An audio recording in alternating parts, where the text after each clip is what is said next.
Every country has an obsession, an event or individual who's become a mystery, like the JFK shooting in America or Princess Diana in Britain. India too has a similar obsession, Dawood Ibrahim. Now the first two examples are respected individuals, but Dawood Ibrahim invokes very different emotions, that of fear and hate. But why are we talking about him tonight? Because he's back in the news.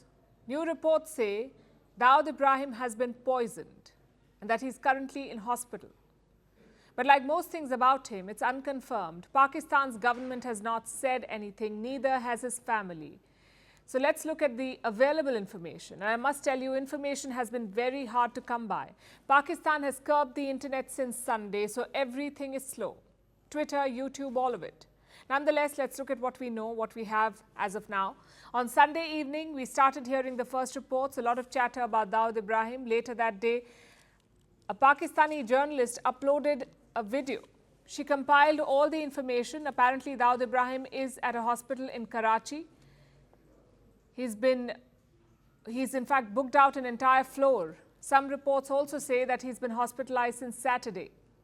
As for who poisoned him, we don't know, and chances are we never will. You see, Pakistan does not admit that Dawood is living in their country. They deny it. But New Delhi says that he lives in Karachi, and that too in a rather posh area. We keep hearing about the same address, the White House in Karachi's Clifton. So don't expect any official reaction from Islamabad on this. They can neither confirm nor deny these reports, because if they do, they will be admitting to his presence. But let's look at the larger story here. When did Dawood Ibrahim flee to Pakistan? What are the cases against him, and why hasn't India been able to get him back? Dawood Ibrahim hails from Mumbai's Dongri. His father was a police head constable. Talk about irony. His criminal career began in the 1970s, at first with petty crimes like fraud and robbery, but soon Dawood joined the big league. He started gold smuggling, extortion and drug trafficking. By the 1980s, he set up his own crime syndicate, the D Company. But in 1986, he fled to Dubai. Dawood was charged by the Mumbai police. He was wanted in the murder of a rival mafia hitman. That's how Dawood left India. But his operations did not end. From Dubai, he kept running the D Company, and he had contacts everywhere, in cricket, in politics, and especially in Bollywood. At one point, Dawood was financing multiple Hindi movies. Top stars would be his guests in Dubai. So why did he resettle in Pakistan? Because in 1993, Dawood crossed another red line. He masterminded the Mumbai serial blasts. More than 250 people lost their lives, so now the game was up. The FBI and the Interpol cracked down. They put Dawood on their most wanted lists.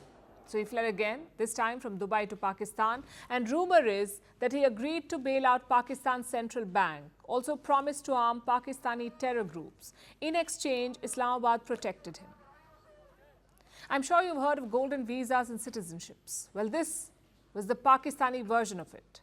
You don't have to buy properties, you just have to buy guns for terrorists. So since 1993, Dawood has lived in Karachi. Of course, Pakistan does not admit this, but they did come close to it in 2020. That's when the FATF was hot on Islamabad's trail. The FATF is a Financial Action Task Force. It is a terror financing watchdog. Pakistan was placed on their grey list. And to escape that, Islamabad had to crack down on terror.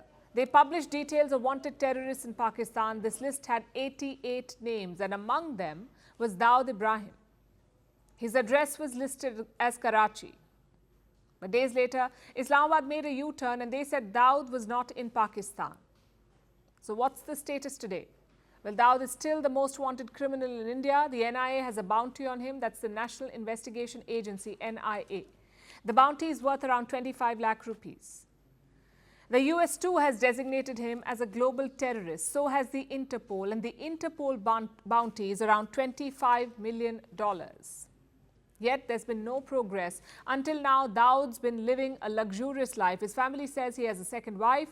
His daughter is married to the son of Javed Miandad. He's one of Pakistan's most famous cricketers. So not exactly low-key. But no camera has seen him, not in the last few decades. You may have seen these pictures of Dawood on the internet or on television, but chances are he looks very different now.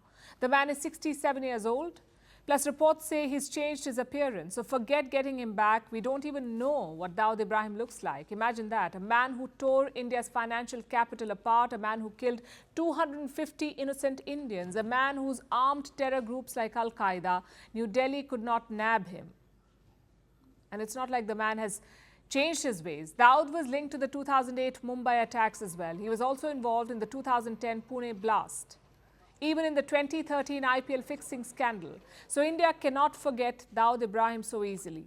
And even if you want to, Bollywood won't let you. Dozens of movies and shows have featured his life. Some of them have borderline glorified him.